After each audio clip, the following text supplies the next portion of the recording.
podcast, and this week's episode, we're going to be getting straight into habits to make you an it girl. So these are habits that all it girls should have. I have these habits, know a lot of other it girls who have them. Girl bosses, literally, these are just great habits to acquire and bring into your life, because I feel like a lot of times we get in a rut when it comes to school, and school just overtakes all of our life, the personal life, the fun part of life. It just overtakes everything. I feel like it's really enjoyable and healthy to have a balance, and then also to have these type of habits to just make you have that differentiated time between school and then this is my time. So I really feel like these habits are going to really help y'all and be able just to feel like an it girl for 2024, because as we know, we're in February 2024, and I'm just so happy. I couldn't be any happier with how my life is going right now, and so I really want y'all to feel the exact same. So I'm going to give you guys some tips and just different advice on different habits that have changed my life, and let's get right into the episode. First, we're going to do our Monday motivation, which is, as always, from James Clear Newsletter. He says, if you want a simple formula for having a good day, then get a workout done and do your most important task before lunch.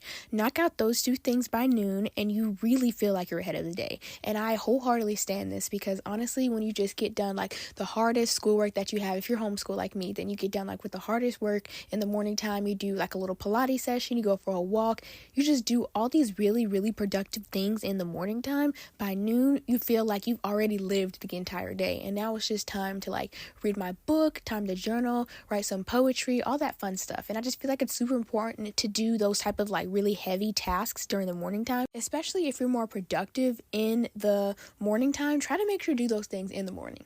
Next is our fashion icon of the week, which is Millie Bobby Brown. I've been so obsessed with her espresso girl style. I don't know if y'all have seen it, but I saw it on Teen Vogue, and her outfits are just so cute. She has like this really cute brown headband on, and then her hair is already brown, and she had on this like just super cute brown outfit. You guys need to go look it up. It's the cutest thing ever. Her espresso girl just like brown style is totally doing it for me, and it's just so cute. I've been so obsessed with it recently. I've been really into fashion recently. I've always been into fashion, but more so now. I've just been going shopping, getting new clothes, just like so many fun things. I just love clothes. But next is the quote of the week, which is from a book called The Boy, the Mole, the Fox, and the Horse. I recently got this book yesterday, and I've just been so obsessed with it so far.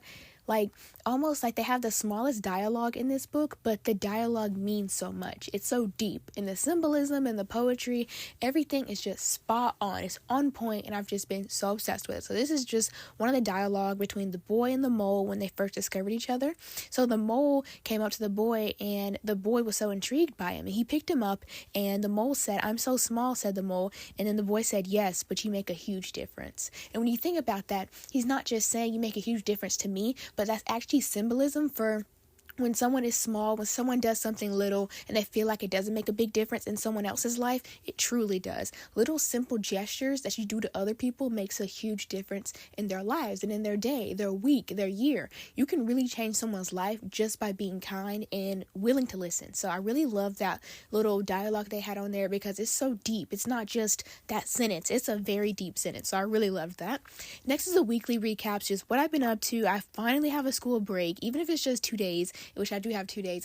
I'm so happy just to have a break. And currently I've just been obsessed with makeup as well, and skincare. I've just been buying mascara, perfume, lip gloss, highlighter, blush, making my outfits all pretty, and just like buying so many books. I've never really realized how many books that I buy, because I just bought like this poetry book I told you guys, The Boy, the Mole, the Fox, and the Horse. And then I also bought a book from Target. I brought 2 books from Target. Then when I went thrifting, I bought like 5 books, and I'm just like, I need to start reading like literally a book a week, because I have so many books to read. So I've just been so into reading right now. So it's just been my current obsessions that I'm just so obsessed with this week. Also, just like this month, I've just been so obsessed with that. Next is a featured listener of the week, which is Jenna from Pinterest. She messaged me, which was the sweetest thing ever. She said, "Hey, I just wanted to say I love your account and your posts, and I'm also loving your podcast. It's helped me so much, and it gives me an instant confidence boost. It's inspired me lots. Anyways, I hope you're having a nice day." Thank you so much, Jenna. Literally, that made my day when you messaged me that. I was like, this is so sweet, because literally the whole goal of this podcast is to make sure that it can get you inspired. It can just give you what you need and what you're looking for. And I'm just so happy that y'all love the podcast. Literally, it means everything to me. The podcast is literally like one of the most funnest things I look forward to at the week. And so it's just a blast. So thank you so much for acknowledging that and messaging me, because that was literally the sweetest thing. I really appreciate you. Thank you so much. Next is the journal prompt of the week. week, which is from James Clear Newsletter. Again, I literally get them from there every single week. So this week he put this in the little prompt section. Imagine there's a small version and a big version of yourself. When you are playing small, your behavior is timid. You feel less than, and you are often surrounded by people and projects that drain you. When you're playing big, your behavior is confident, you feel motivated, and you tend to be investing in people and projects that energize you. How can you spend more time playing the big version of yourself this year? That's very important because when you think about it, when you do feel small, you start to attract small people and people who just don't make you feel like you're on 100. So when you are playing like the big version of yourself, you're able to be who you truly want to be and attract people who are very similar to you. So I really feel like it's very important to at least give it a try and just journal, how can I spend more time playing the big version of myself this year? Lastly is our psychology fact of the week, which is this week: never be in a hurry. Do everything quietly and in a calm spirit. Do not lose your inner peace for anything whatsoever, even if your whole world seems upset. This is something that I keep in mind a lot, especially with different things that go on in my life. Like if I have like a bunch of schoolwork I need to do, I have tests, sample work, all this different stuff. And I try to remember, I don't want to get rid of my inner peace. If that means that I'll start on my sample work and finish it within the course of the next few days, then I'll do that. And honestly, my inner peace is more important than anything, because without inner peace, I'm just going to be like a stressed wreck. And so I can't do that. So I really hope you guys can kind of get something from this week's opening segments, and let's get right into the actual episode. So I have 4 different really amazing habits that are really going to help you guys in 2024, because as I said before, we're still kind of early in 2024, even though we're almost in March, which is absolutely insane, but we're literally like, we're not even halfway through, and I feel like this is still the time to start planning out your goals. And if you've already done that, then you're a step ahead, but you want to make sure that if you haven't done that, it's not too late. You can do it any day, but if you have like a yearly goal, then try to make sure you can go ahead and get those done before the month ends, because a lot of these goals are yearly and they're more timely than just something simple that's like personal development. Like think about if you want to finish the school year with A's and B's, you can't just change the school year to accommodate when you want to do school. You have to do it when the government puts it in place. So you have to make sure that your goals align with different timely needs. So that's why you need to start planning out your goals right now. Or if you've already done that, then that is amazing. So here are just a few different habits that I really enjoy, and these just really bring me a lot more happiness into my life. Number 1 is reading 1 to 2 books in 2-week increments. Trying out different like genres and just different book types can just be really fun, because a lot of times when you just think about reading, you think about reading boring things, you think about different books that you're forced to read in school, and those type of books aren't that fun to read because 1, you're forced to read it, 2, you have a super tight timeline to read it because you have to take the test.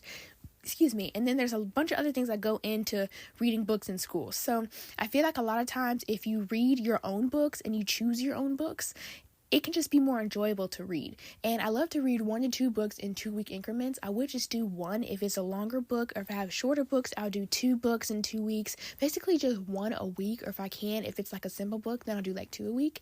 And I really love to read. It's like one of my favorite habits right now, and it just makes me so much happier. And I'll tell you guys why reading is so beneficial in a second. But trying out different genres of books to see what you're into. There are mystery books, romance, thriller, horror, coming of age, classic literature, there's poetry, there's so many genres to choose from. So literally, even if you feel like you like a certain type of book but then you can't find that type of book, I just want you to go on Goodreads and add different books to your TBR.